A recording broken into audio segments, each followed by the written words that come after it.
बच्चों कैलोरीमेट्री का डाउट ले रहा हूं। क्वेश्चन नंबर 5 इसमें पूछा है कि eight boiling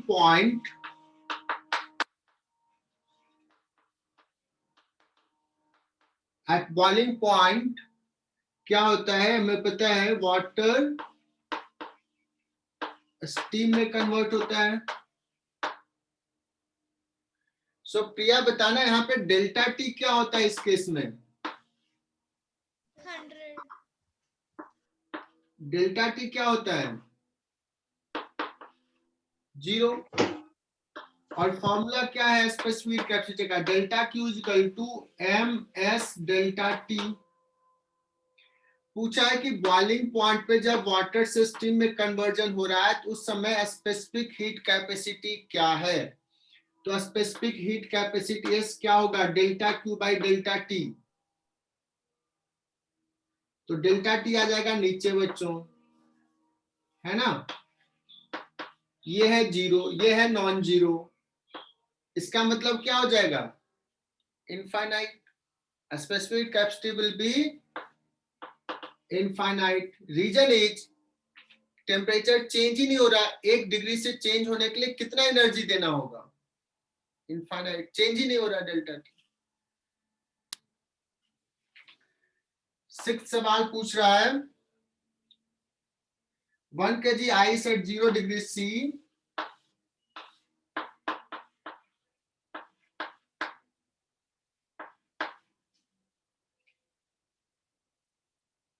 1 kg water at 10 degree C, resulting temperature will be 1 kg water 10 degree C। तो रिजल्टिंग टेम्परेचर मैं ऐसे ही बता रहा हूं, इसका 0 डिग्री सी होगा। रीजन इज कि यहाँ पे ये कितना एनर्जी लूज कर सकता है, मैक्सिमम दे सकता है 1 kg m s, और ये 10 से 0 आ सकता है इंटू 10। इतना energy water can release. Whole ice को मेल्ट करने के लिए कितना एनर्जी चाहिए? Energy required to melt whole ice कितना चाहिए बच्चों? m s sorry m into l। l अगर कैलोरी में लिखे या इसी को क्या करते हैं, कैलोरी में लिख लो। जूल में हमने लिखा, जूल की जगह कैलोरी लिख सकते हो। तो कैलोरी में कितना हो जाएगा इसका? 1 कैलोरी पर ग्राम।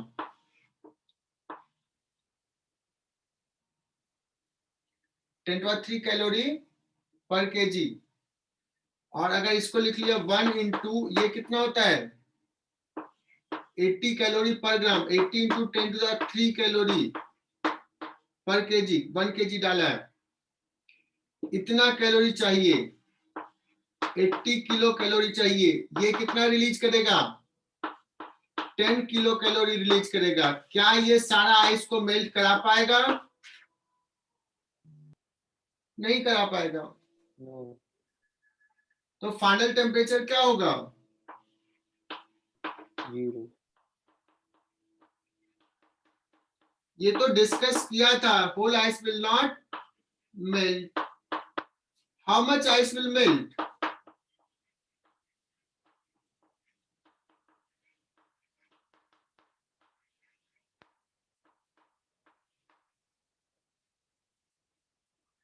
ये समझ में आया ना? इतना हो जाएगा 1 kg 10³ कैलोरी पर केजी लिख दिया, 1 कैलोरी पर ग्राम को।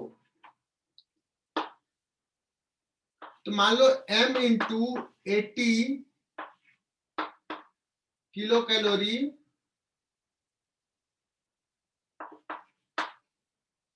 That is equal to 10 kilo calorie, है ना? So m is equal to कितना हो जाएगा? 1/8 केजी मेल्ट होगा। सिर्फ 1/8 KG ice will melt. Next is 14।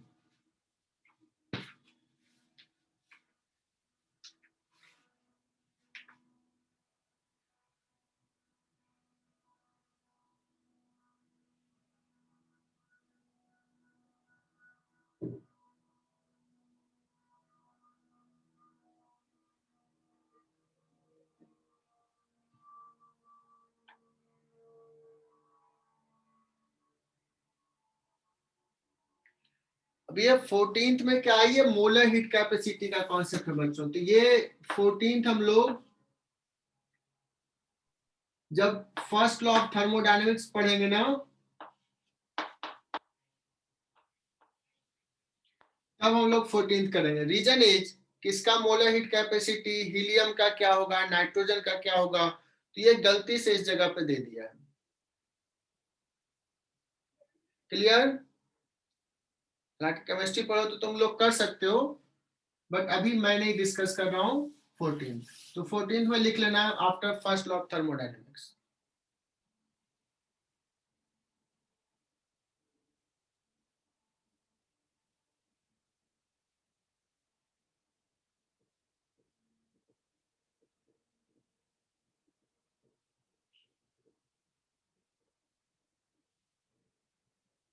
Sixteen में क्या कर रहा है, their moment should have its heat capacity small. ये लग रहा है कि टाइपिंग मिस्टेक है, पूरा तो लैंग्वेज है नहीं।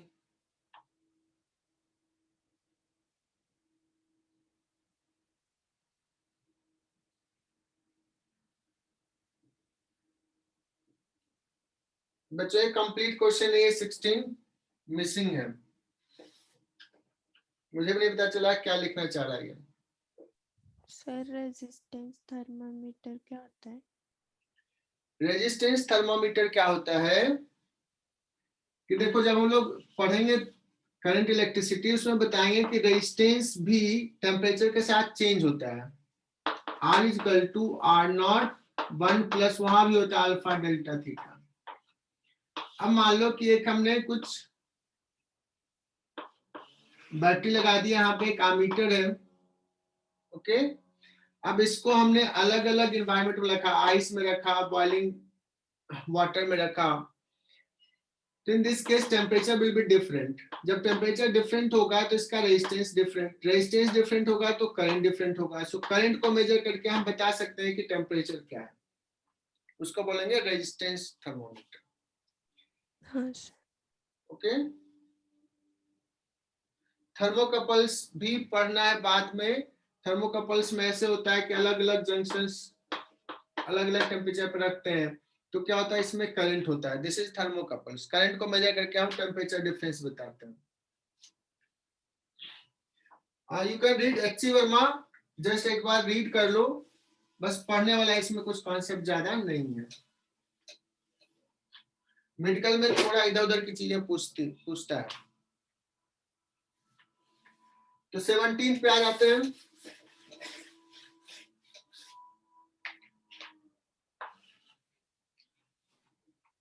One gram steam is mixed with 1 gram ice, then resultant temperature of the mixture will be।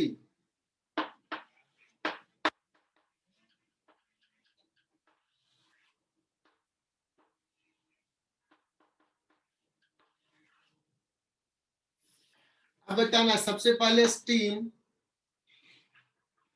हालांकि ये दिया नहीं, 1 ग्राम स्टीम दिया ना, तो ये देना चाहिए किस टेम्परेचर पे, तो 100 डिग्री सी पे रहेगा। मेडिकल में पूरा लिखता नहीं है। So first this steam will come to 1 gram water at 100 degree C, है ना।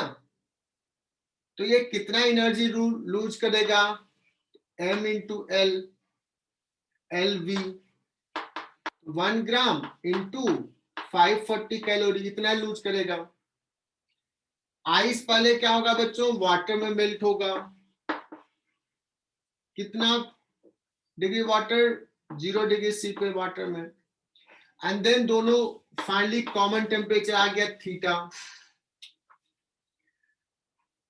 तो ये कितना एनर्जी लूज करेगा, और m into S into 100 minus theta,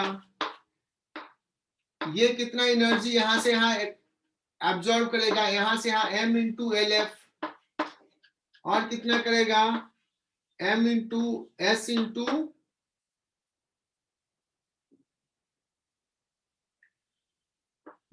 theta, 0 से थीटा गया है, जितना एनर्जी एब्जॉर्ब करेगा, प्रिंसिपल ऑफ कैलोरीमेट्री, 1 इंटू 540 इतना रिलीज किया, प्लस 1 इंटू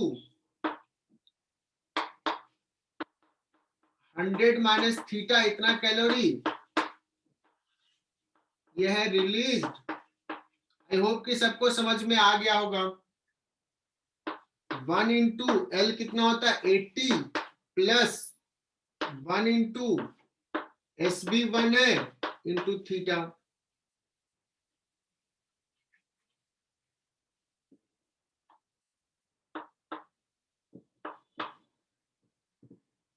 कितना हो जाएगा बच्चों, यहां से देखो 540 प्लस 100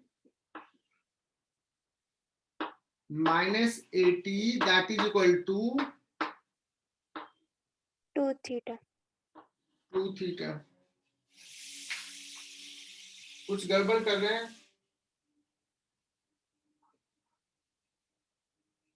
है ना? तो थीटा कितना आ रहा है, देखो यहां से क्या आ जाएगा 560। तो इतना तो हो नहीं सकता है, समझ में आ रहा है? 280। तो ये पॉसिबल है क्या? तो हमने क्या गड़बड़ किए, हम लोग ये गड़बड़ किए कि हमने सारे स्टीम को हमने वाटर में कन्वर्ट कर लिया, लेकिन चूंकि ये बहुत ज्यादा एनर्जी लूज करेगा तो ये आइस को मेल्ट भी करा देगा, मेल्ट करा के इनफैक्ट इसका 100 डिग्री सी से तो ज्यादा होगा नहीं। इसका मतलब थीटा इक्वल टू जो आ रहा है 560/2, ये तो पॉसिबल नहीं है। That means mixture temperature will be how much 100 degree C, उसमें सम वाटर होगा and some steam will remain left. How much steam will remain left? You can find from here. समझा क्या? सर फिर से बताओ। फिर से बता दूं। हमने क्या किया, बच्चों के तरीके से गया कि हमने मान लिया कि मिक्सर टेम्परेचर इज थीटा, और थीटा कितना आ गया 100 से ज्यादा, विच इज नॉट पॉसिबल। तो हमने क्या गलत माना, हमने कहा कि all the steam will cool down to water, क्योंकि ये इतना एनर्जी देगा 540 एनर्जी देगा, और इसको आइस को मेल्ट कराने के लिए 80 कैलोरी चाहिए, 80 कैलोरी। फिर आइस को 1 ग्राम को यहां तक ले जाने के लिए कितना एनर्जी चाहिए, 100 डिग्री सी तक ले जाने के लिए कितना चाहिए, m into S into 100 degree, 100 calorie चाहिए। तो 1 ग्राम आइस मेल्ट भी होगा, 100 डिग्री सी तक पहुंच जाएगा, उसके लिए सिर्फ उसको 180 कैलोरी चाहिए। 100 डिग्री सी चला गया, दैट मीन्स स्टीम जो है वो सारा का सारा स्टीम वाटर में कन्वर्ट नहीं होगा। लेट्स m ग्राम स्टीम ही वाटर में कन्वर्ट हुआ, m into 540 that is equal to 180। So m is equal to 18/54 that is equal to 1/3 gram. That means 1/3 gram he steam water में convert हुआ 100 degree सी। तो mixer temperature will B, क्या conclusion draw करेंगे, mixer temperature will be 100 degree C, while in this mixture 1 gram water plus 1/3 जो steam convert हुआ इतना gram water होगा, और 1 माइनस 1/3, 1 ग्राम स्टीम सा 1/3 वाटर में कन्वर्ट हुआ, इतना स्टीम होगा। Is it clear? Next is 19। 10 gram ice at 0 degree C mixed with 10 gram water at 20 degree C. What will the final temperature? क्या होना चाहिए, ये तो अब ऐसे ही गेस कर सकते हो। 19 बताने की जरूरत है क्या?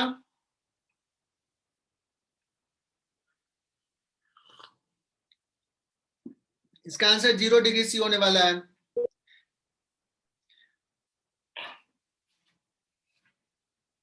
है ना। ऑप्शन पुट करने वाला भी आदमी महान ही है। पहला ऑप्शन 50 डिग्री सी है ना, तो बच्चे सपने में भी टिक नहीं करेंगे। क्या ऋतुजा, या तो पहला ऑप्शन टिक करके आ जाओगी?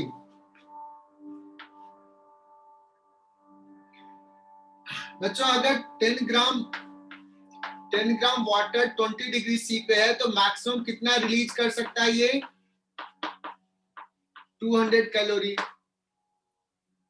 है ना। अब 10 ग्राम आइस है, अगर इसको पूरा मेल्ट कराना है तो how much energy is required? 800 calorie. 800 calorie. क्या ये मेल्ट हो पाएगा?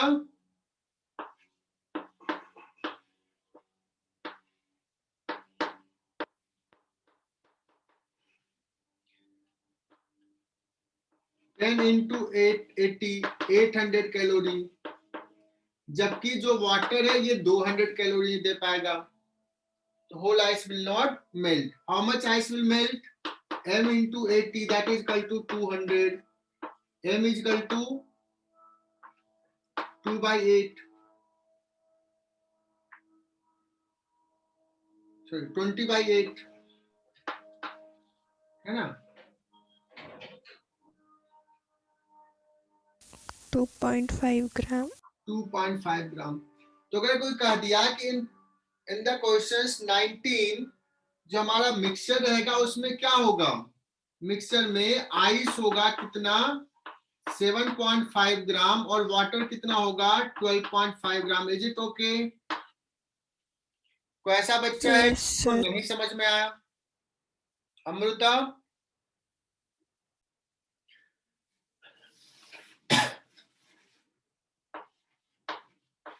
34 में देखो, ये मैंने पढ़ाया नहीं है, ये जनरली केमिस्ट्री में पढ़ाते हैं। क्या है?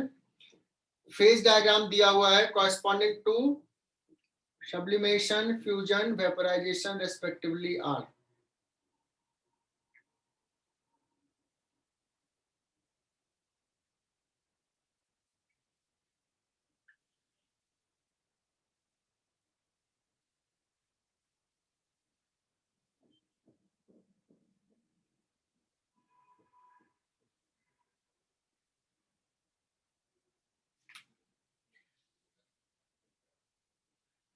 वेपोराइजेशन तो क्लियर है कि कौन सा है?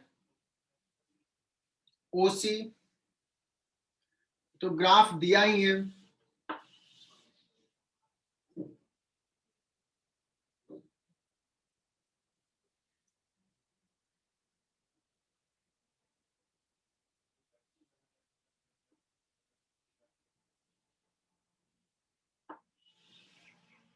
ये ट्रिपल पॉइंट बोलते हैं बच्चों, तीनों फेज यहाँ पे एग्जिस्ट करता है।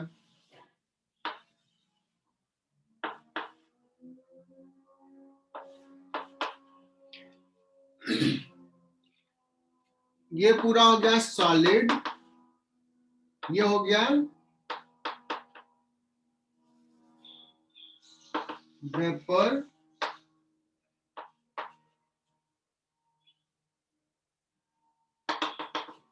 और ये हो गया लिक्विड। ठीक है। अब बताओ, सपोज कोई टेम्परेचर ये है, P है टेम्परेचर, सॉरी प्रेशर P है, तो ये अभी कोई सॉलिड है। टेम्परेचर बढ़ाते जाएंगे तो पहले क्या होगा? लिक्विड बनेगा, है ना। यहाँ पे इस पर्टिकुलर टेम्परेचर पे क्या होगा? दोनों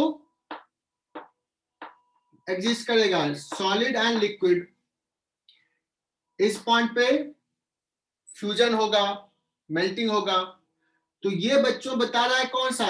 सॉलिड से लिक्विड जाता है तो इसको बोलते हैं फ्यूजन। तो ये O नाम दे दिया, this is B, this is A and this is C। ये लिक्विड है, टेम्परेचर बढ़ रहा, लिक्विड से फिर वेपर बनेगा। तो यहाँ पे क्या हो रहा है? वेपोराइजेशन। कोई भी प्रेशर, पर्टिकुलर प्रेशर की बात किया,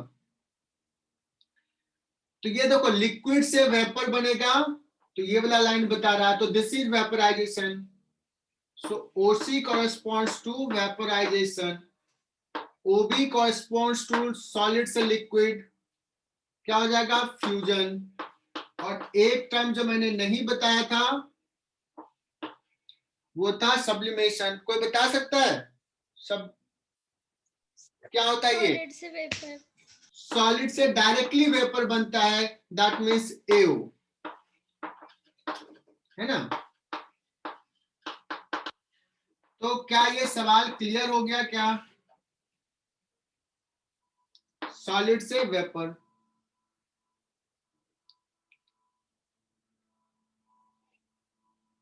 हाँ सर। अब इसमें देखना, इसमें एक और इंफॉर्मेशन है बच्चों कि अगर हम प्रेशर इस पर्टिकुलर प्रेशर से P1 से अगर हम कम रखेंगे, P1 से कम रखेंगे तो ये सॉलिड है, सॉलिड टेम्परेचर बढ़ा रहे हैं, और इस पॉइंट पे इस पर्टिकुलर टेम्परेचर पे क्या हो जाएगा? सब्लिमेशन होगा, सॉलिड से डायरेक्टली वेपर बन जाएगा। ऐसे सवाल आ सकते हैं कि अगर हम कितना प्रेशर रखें कि डायरेक्टली सॉलिड से वेपर कन्वर्ट हो जाए, तो इतना प्रेशर। इसके नीचे रहेगा तो, इसके अगर ऊपर रहेगा प्रेशर और टेम्परेचर बढ़ाते जाएंगे तो पहले सॉलिड से पहले लिक्विड बनेगा, फिर लिक्विड का टेम्परेचर बढ़ेगा और फिर लिक्विड से गैस बनेगा। क्लियर बच्चों? अगर कोई पूछा जाए for this particular pressure, this is the boil, कौन सा point? Melting point. This is boiling point. Boiling point. और ये ग्राफ ये भी बता रहा है कि अगर हम प्रेशर बढ़ाएंगे, अगर ऐसा ग्राफ दिया हुआ है तो if we increase the pressure then melting point will decrease while boiling point will increase according to this graph, isn't it? Yes sir. Can you conclude that ये ग्राफ देखो, ये थोड़ा इधर जा रहा है, टच हो रहा है। So if we increase the pressure, melting point will decrease, boiling point will increase. तो देखो इस सवाल से कितने सारी चीज सीख लिए, लेकिन चलो कोई बात नहीं। तो बच्चों नेक्स्ट जो रहेगा हमारा विद इन 1 और 2 डेज तीनों पे टेस्ट रहेगा। देखते हैं कौन टॉपर होता है तीनों बैच, MA, MB, MR। मैं तो एक्सपेक्ट करूंगा MB वाला कोई टॉप करे।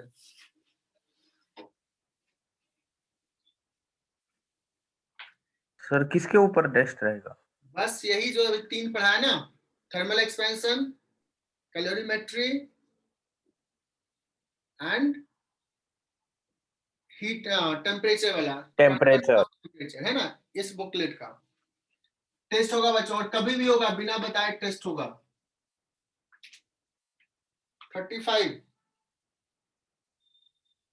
An electric kettle takes 4 ampere current at 220 volt.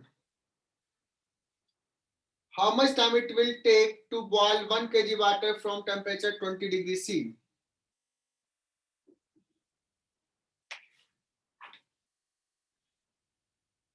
One KG water को बॉयल कराना है ना, कितना से? 20 डिग्री सी से, तो 100 डिग्री सी तक ले जाना है। क्लियर? दैट मीन्स कितना energy we need, how much energy we need, M S joule में लिखता हूं, एम एस डेल्टा थीटा, इतना एनर्जी चाहिए ना। अगर बच्चों केटल का पावर P है, P इंटू टाइम, तो यही लिख लेंगे, मतलब time is equal to 4200 into 80 joule divided by power. Power कितना होता है, क्या क्या दिया हुआ है इसमें? अब ये MR बैच को पता होगा, हालांकि MA MB को भी पता होगा। पावर इक्वल टू होता है I स्क्वायर R, या होता है V स्क्वायर बाई R, या होता है V इंटू I, तीनों फॉर्मूला होता है। तो इसमें से कौन सा फॉर्मूला लगाना प्रीफर करेंगे? VI। VI, चूंकि यही दिया हुआ तो ये लगाएंगे।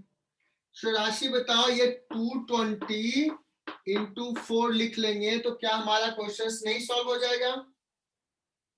मिनट में बताना आंसर, ठीक है ना? तो इतना सेकेंड और मिनट में बताना है। 42 इंटू 80, 1010 गया, upon 22 into 4 into 60।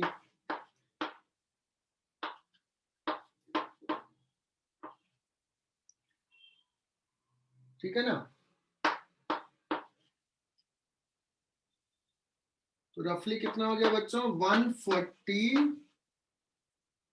140 divided by 22, 70 by 11 minute. सही लिख रहा हूं? 6 मिनट समथिंग। फर्स्ट आंसर है। हाँ 2 kg वाटर का मास, सॉरी 2 लीटर वाटर का मास 2 kg। करा कि हमने 1 किलोवाट का हीटर लगाया। 1 किलोवाट का मतलब होता है 10⁻³ जूल पर सेकेंड, और इतना टाइम तक हमने हीट किया, टी टाइम तक। इतना एनर्जी बच्चों हमने दिया है इसको, और ये एनर्जी कहां गया? वाटर को हीट करने में गया। तो कितना जाएगा? 2 kg, 2 इंटू एस 4200 इंटू, कहां से कहां गया बच्चों? 27 से 77 गया है, तो 50 डिग्री गया है, इतना गया। और कुछ हुआ है क्या?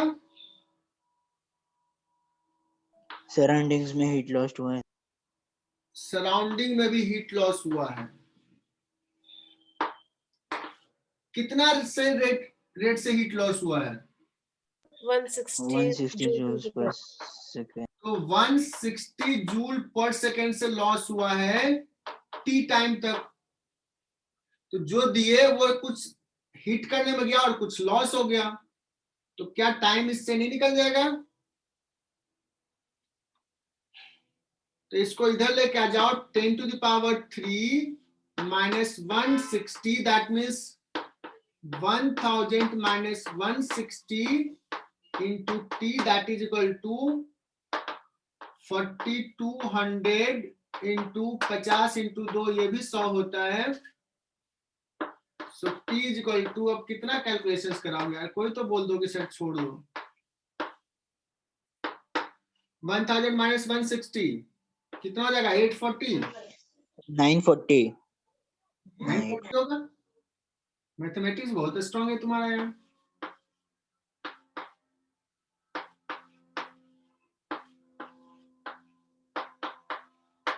मुझे लग रहा है 500 सेकेंड आ रहा है मेरा, सही आ रहा है क्या?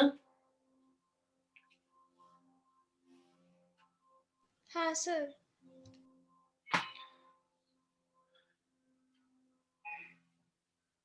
ये मुझे लग रहा है कि कौन प्रथमेश बोला था क्या 940?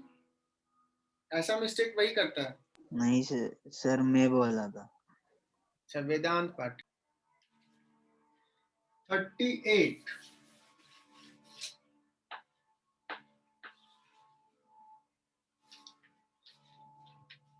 A piece of ice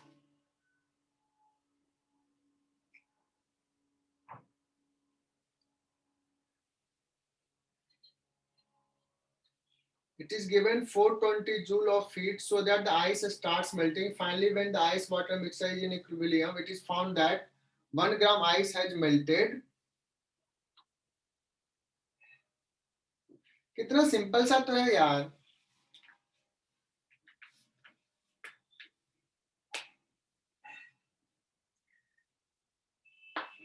m gram ice है,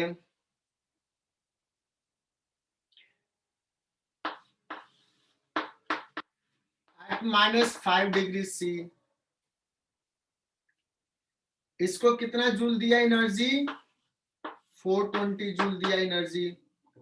और क्या देखा यहाँ पे, कुछ वाटर है और प्लस कुछ आइस है। कितना डिग्री पे है, 0 डिग्री सी पे है। तो यहां से यहां जाने में कितना एनर्जी लिया होगा, m इंटू 2100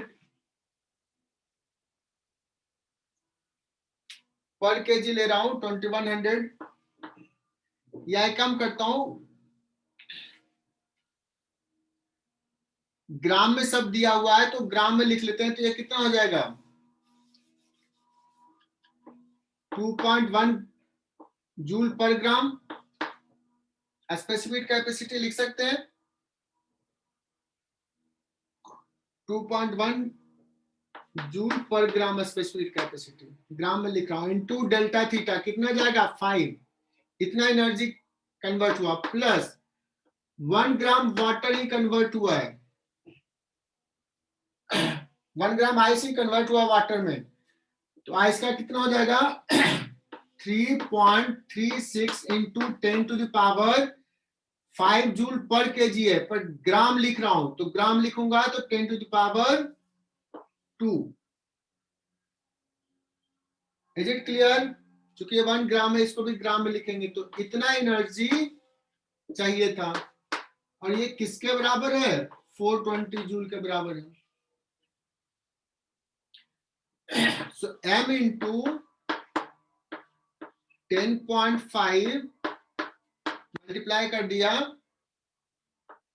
420 माइनस, बहुत ही आसान है ये, 336।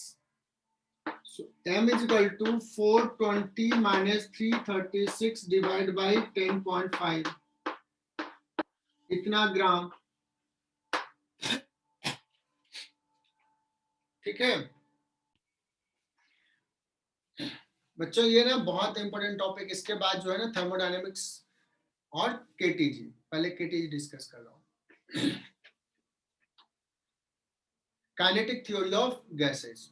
आज चूंकि टाइम नहीं है ज्यादा, 20 मिनट टाइम बचा हुआ है, so we will discuss postulates of kinetic energy, kinetic theory of gases and derivation next class में करेंगे। और इस चैप्टर में बहुत सारे सवाल जो होंगे वो इस पे बेस्ड होंगे। PV equal to NRT. तुम लोगों ने ग्राफ भी ड्रॉ किया होगा, हम लोग भी फिर से एक बार ग्राफ देखेंगे, डिफरेंट टाइप के प्रोसेसेस देखेंगे, ठीक है। बट उससे पहले ये डिराइव करूं उससे पहले मैं कुछ आइडियाज बता रहा हूं। सॉलिड, लिक्विड और गैस, बेसिक डिफरेंस क्या होता है। सॉलिड में जो मॉलिक्यूल्स होते हैं, जो एटम्स होते हैं, वो बॉन्ड बना लेते हैं, बहुत पास पास होते हैं, बहुत पास पास होते हैं ना। लिक्विड में थोड़ा डिस्टेंस ज्यादा हो जाता है, और गैस में दो मॉलिक्यूल्स के बीच का डिस्टेंस कितना होता है,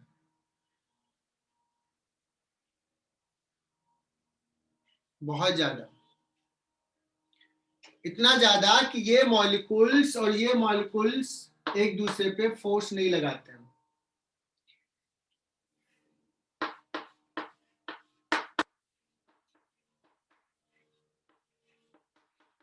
And we discuss ideal gas.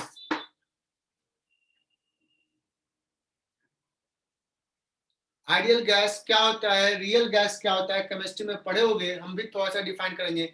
But हमारा मोस्ट ऑफ द थ्योरी जो हम लोग पढ़ेंगे वो आइडियल गैस पे बेस्ड होगा। रियल गैस के बारे में केमिस्ट्री में ज्यादा पढ़ाया जाता है, फिजिक्स में कम पढ़ाया जाता है। फिजिक्स में हम लोग उतना डिटेल में नहीं जाते हैं रियल गैस के। सो पोस्टुलेट्स ऑफ आइडियल गैस। पहला, this gas occupies this much volume. ये कंटेनर में गैस है, ऑक्सीजन हो या एयर हो। गैस का मतलब बहुत सारे मॉलिक्यूल्स हैं, लेकिन मॉलिक्यूल्स के बीच का डिस्टेंस लार्ज है। अब मैं बता रहा हूं कि ये हुआ actual volume of the molecule, और ये हुआ कंटेनर का वॉल्यूम। तो पहला postulates actual volume, total volume of molecules are much less than volume the gas occupied. बताइए concept clear?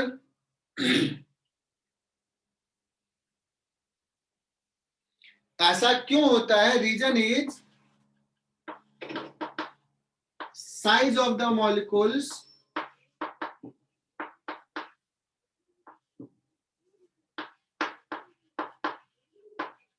Are negligible.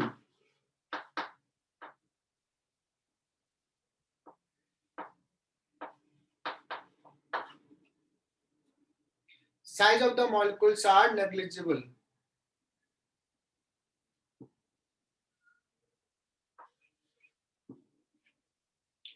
Compared to what? Compared to the dimension of the container.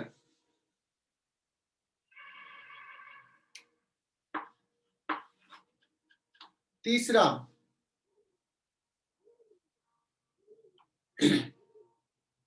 ये साथ साथ लिखते जाना है बच्चों, और तुम लोगों से पूछेंगे, तुम लोग जानते भी हो इसमें कुछ कुछ.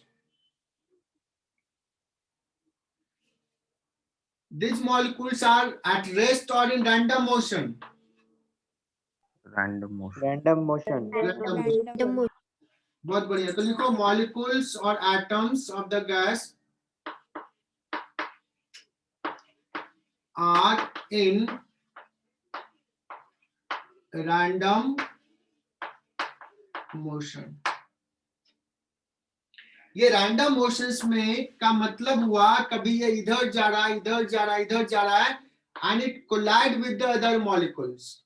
एक मॉलिक्यूल्स को देखो, ये दूसरे मॉलिक्यूल से कोलिजन होगा, और किससे कोलिजन होगा? वॉल से कोलिजन होगा. तो molecules are in random motions because of the collision with the other molecules and the walls. So from this we will say average velocity क्या होगा?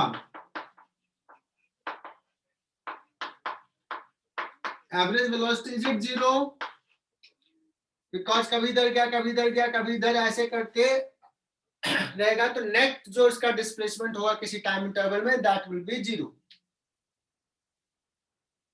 ठीक है सर? सर इस रैंडम मोशन को ब्राउनियन मोशन बोलते हैं क्या? हाँ, कहते हैं इसको ब्राउनियन मोशन. ठीक है ना? ब्राउनियन नाम के साइंटिस्ट थे जिन्होंने कुछ कुछ बताया था इसमें, इसलिए इसको बोलते हैं ब्राउनियन मोशन.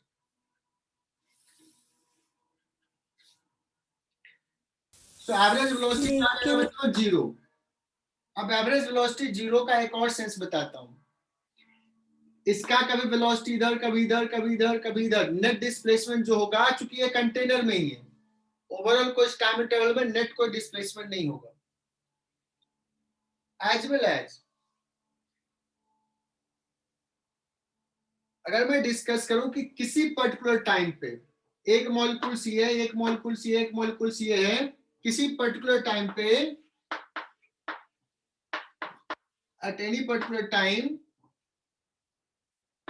एक मॉलिक्यूल्स का वेलोसिटी है v1, दूसरे मॉलिक्यूल्स का वेलोसिटी है v2, तीसरे मॉलिक्यूल्स का वेलोसिटी है v3. ये सबका समेशन करोगे so it comes out as 0. ये भी होगा. ठीक है?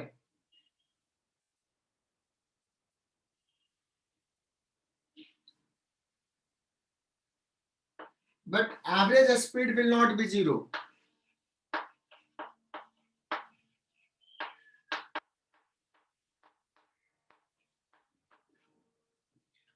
चौथा लिखो, why they are in random motions? The molecules collide. ये सारे पॉइंट्स लिखना है with other molecules and wall of the container.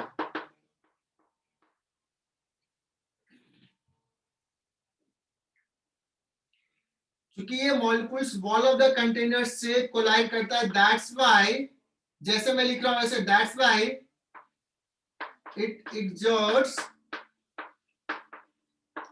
Pressure, ये डिराइव करूंगा मैं, that's why it exerts pressure on the wall. Collide करेगा, उसका मोमेंटम चेंज होगा, मोमेंटम चेंज होगा मतलब उसने फोर्स एक्सर्ट किया, फोर्स पर यूनिट एरिया कितना एक्सर्ट किया, दैट इज कॉल्ड प्रेशर।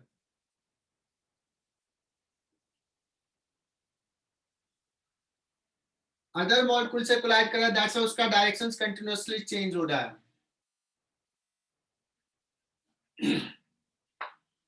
पांचवा, ये जो कोलिजन होगा वो किस टाइप का कोलिजन होगा? इलास्टिक होगा। बहुत बढ़िया, तो लिखो molecules are assumed to be hard sphere। Molecules को हम लोग एज्यूम करेंगे हार्ड स्फीयर। हार्ड का मतलब क्या हुआ? There will be no deformation. इतना हार्ड है उसमें कोई चेंज नहीं आया, डिफॉर्म नहीं किया। जब डिफॉर्म नहीं किया तो एनर्जी लूज नहीं हुआ है, एनर्जी कंजर्व रहेगा, काइनेटिक। इसका मतलब कोलिजन क्या होगा? इलास्टिक होगा, क्योंकि डिफॉर्मेशन नहीं हो रहा है। हार्ड का मतलब no deformation, that means collision will be elastic. Is it clear to all? Yes, sir. चलो,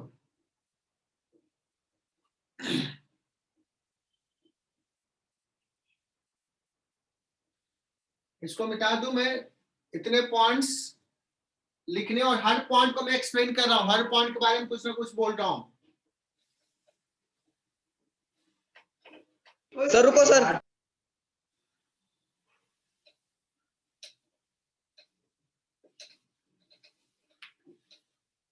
और ये मिट गया। लास्ट पॉइंट लिखे थे, क्या लिखा था? Molecules are assumed. Molecules are assumed to be hard sphere. Hard का मतलब डिफॉर्मेशन नहीं हो रहा, डिफॉर्मेशन नहीं हो रहा है, इसका मतलब कोलिजन कैसा? इलास्टिक, इलास्टिक कोलिजन है।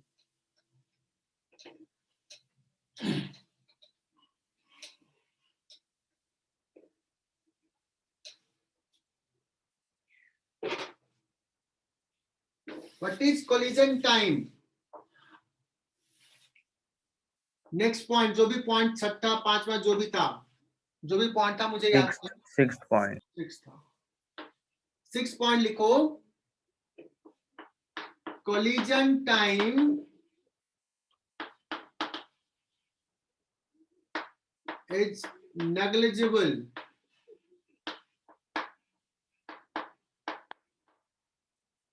है ना? कोलिजन के समय में दो मॉलिक्यूल्स पास में आए, दो मॉलिक्यूल्स एक दूसरे पे फोर्स लगाए, बट बहुत कम टाइम के लिए लगाए, और वो इलास्टिक है। Other than that most of the time वो मॉलिक्यूल्स क्या रहेंगे? फार अपार्ट रहेंगे। That means one molecule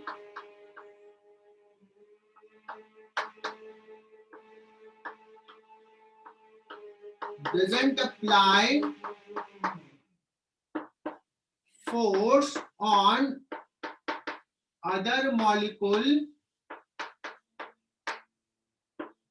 except during collision।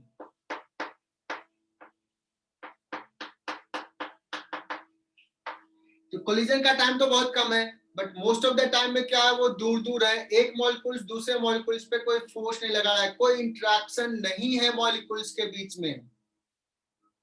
That means कोई फोर्स नहीं है तो कोई पोटेंशियल एनर्जी नहीं डिफाइन करेंगे। This implies there will be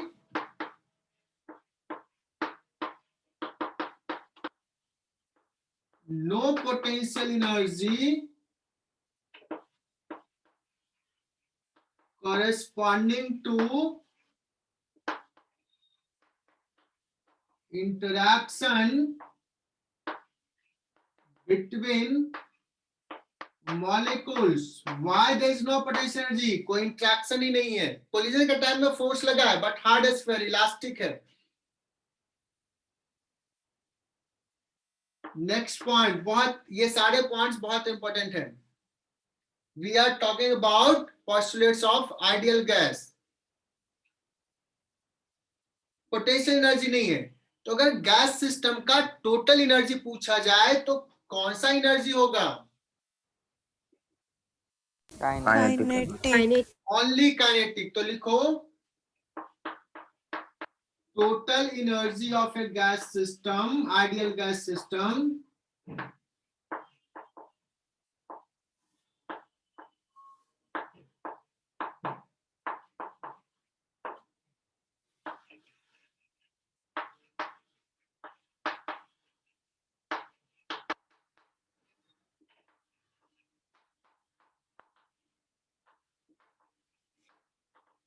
will be kinetic only. Clear यहां तक?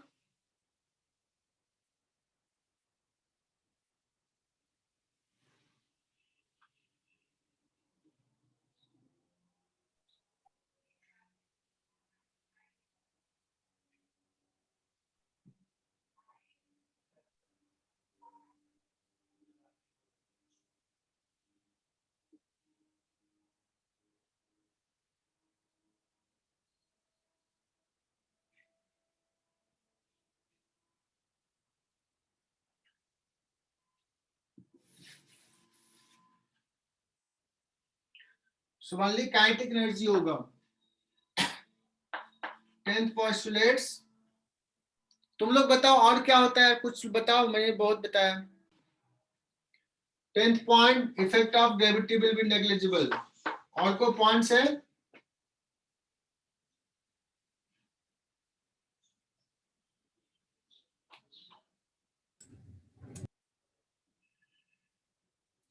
मोस्ट ऑफ द पॉइंट्स हमने कवर कर लिया. कुछ और होगा तो हम लिखा दें, तो एक दो पॉइंट्स का स्पेस छोड़ देना. कुछ याद रहेगा, कुछ छूट गया है तो we will mention this.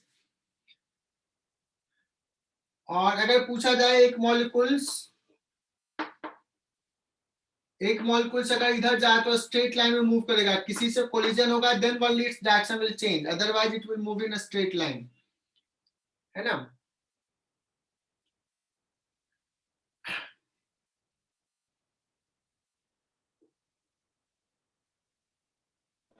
So these are the postulates. इसके बेस पे हम लोग थ्योरी डेवलप करेंगे.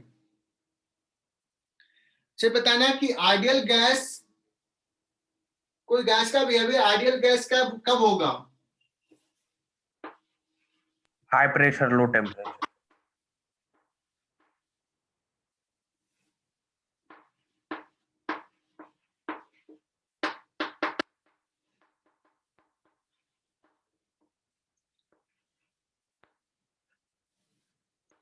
At high temperature and low pressure. यही बताया ना तूने? नहीं सर, उल्टा होगा. High temperature and low pressure उल्टा होगा? नहीं सर, मेरा गलत था. अच्छा, मैंने हाई प्रेशर बोला. नहीं हाई प्रेशर नहीं, लेकिन मैंने सुना था लो प्रेशर. मुझे लगा था सब लोग आता है. तो बच्चों ये हो गया आइडियल गैस का पोस्टुलेट.